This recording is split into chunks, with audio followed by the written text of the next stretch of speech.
오늘 말씀은 사무엘상 1장 9절에서 11절까지의 말씀입니다.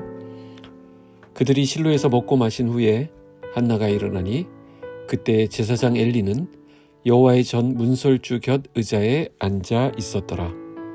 한나가 마음이 괴로워서 여호와께 기도하고 통곡하며 소원하여 이르되 만군의 여호와여, 만일 주의 여종의 고통을 돌보시고 나를 기억하사 주의 여종을 잊지 아니하시고 주의 여종에게 아들을 주시면 내가 그의 평생에 그를 여호와께 드리고 삭도를 그의 머리에 대지 아니하겠나이다.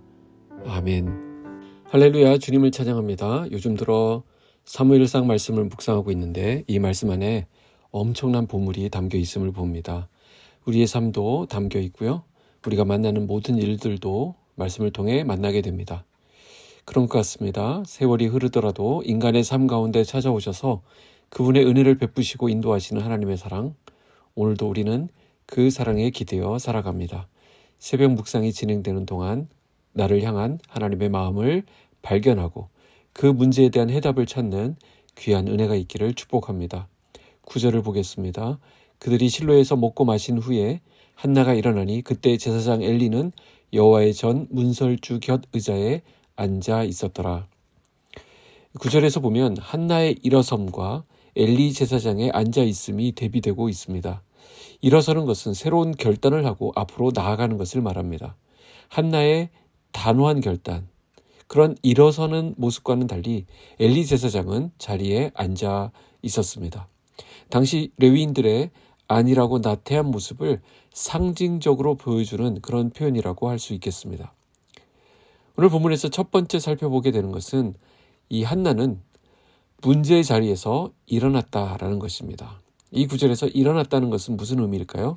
식사를 마치고 자리에서 일어났다 그랬는데 그냥 단순히 그냥 자리에서 일어났다 그런 의미가 될 수도 있겠지만, 그러나 뒤에 이어지는 구절을 보면 한나가 왜 일어났는지 이해할 수 있습니다. 10절을 보실까요? 한나가 마음이 괴로워서 여호와께 기도하고 통곡하며. 그렇습니다. 한나가 일어났다고 하는 것은 바로 기도하기로 결단했다라는 것을 말합니다. 그녀는 자신의 문제를 가지고 더 이상 괴로워하지 않고 하나님께 나아가 기도하기로 작정했던 것입니다. 여기 통곡하다라는 이 단어는 원어로 보니까 울고 또 울었다, 그리고 아주 심하게 울었다라고 해석됩니다. 혹시 여러분 기도하면서 울어보신 적이 언제입니까? 여러분에게 우는 기도가 혹시 오래전에 예전의 기억으로만 남아있지는 않으십니까?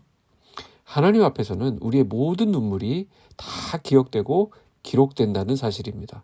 시편 56편 8절에 보면 나의 유리함을 주께서 계수하셨사오니 나의 눈물을 주의 병에 담으소서 이것이 주의 책에 기록되지 아니하였나이까. 그랬습니다. 나의 눈물을 주의 병에 담으소서. 무슨 말이죠? 우리가 기도하면서 흘린 눈물은 사라지지 않는다는 것입니다. 하나님의 병에 모두 담겨집니다. 성도들의 기도는 사라지지 않습니다. 하나님께서 반드시 들으시고 역사하시기 때문에 우리는 기도해야 하는 것입니다. 문제의 자리에서 일어나 기도의 자리로 나아가시기를 축복합니다. 오늘 마지막으로 살펴보게 되는 메시지는 바로 이것입니다. 한나의 기도는 응답 그 이유를 바라보는 기도였다라는 것입니다. 11절에 보시죠. 소원하여 이르되 만군의 여호와여, 만일 주의 여종의 고통을 돌보시고 나를 기억하사 주의 여종을 잊지 아니하시고 주의 여종에게 아들을 주시면 내가 그의 평생에 그를 여호와께 드리고 삭도를 그의 머리에 대지 아니하겠나이다. 자, 한나는 어떻게 기도합니까? 아들을 낳게 해주시면 그를 하나님께 드리겠다라고 소원하고 있습니다. 지금 한나는 기도 이후에 그 기도의 응답을 받으면 어떻게 하나님께 드릴 것인가에 대해서도 구체적으로 언급하고 있다는 것이죠. 머리에 삭도를 대지 않겠다라는 것은 그를 나실인으로 하나님께 바치겠다라는 것입니다.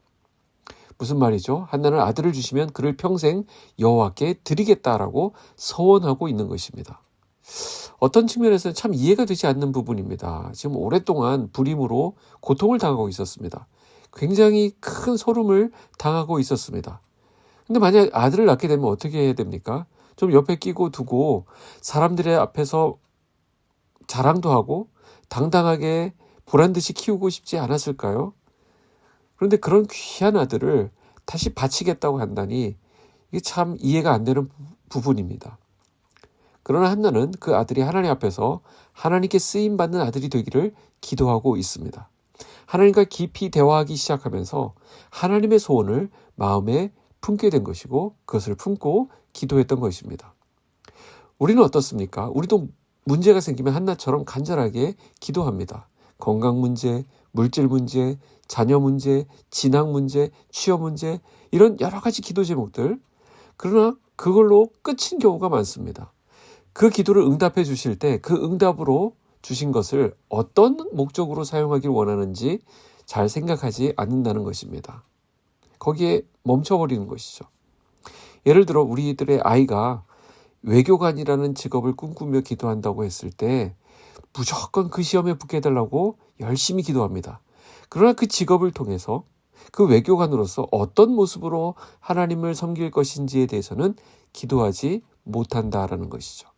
대학을 위해 기도하는 것은 좋습니다. 그러나 그 좋은 대학에 들어간 후 하나님 위해 무엇을 하려 하는 것입니까? 결혼을 위해 기도하는 것도 그렇습니다.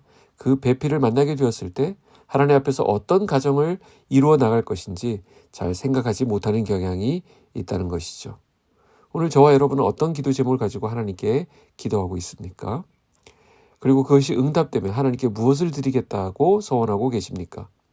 성취 그 자체가 목적이지 않습니까?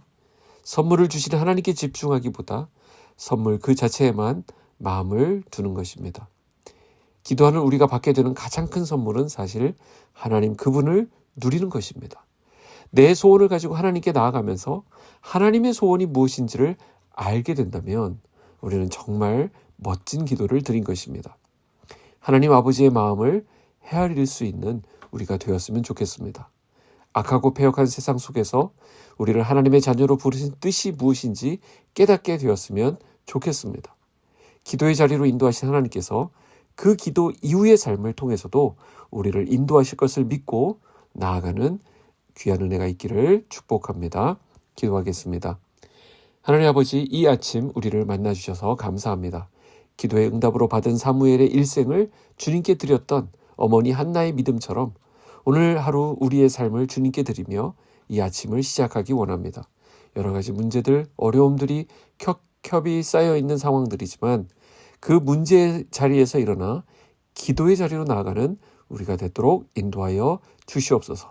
그래서 기도하는 가운데 주님의 마음을 알게 하심으로 주님의 기쁨, 주님의 자랑으로 살아가는 우리 모두가 되게 하여 주시옵소서. 예수님의 이름으로 기도하옵나이다. 아멘.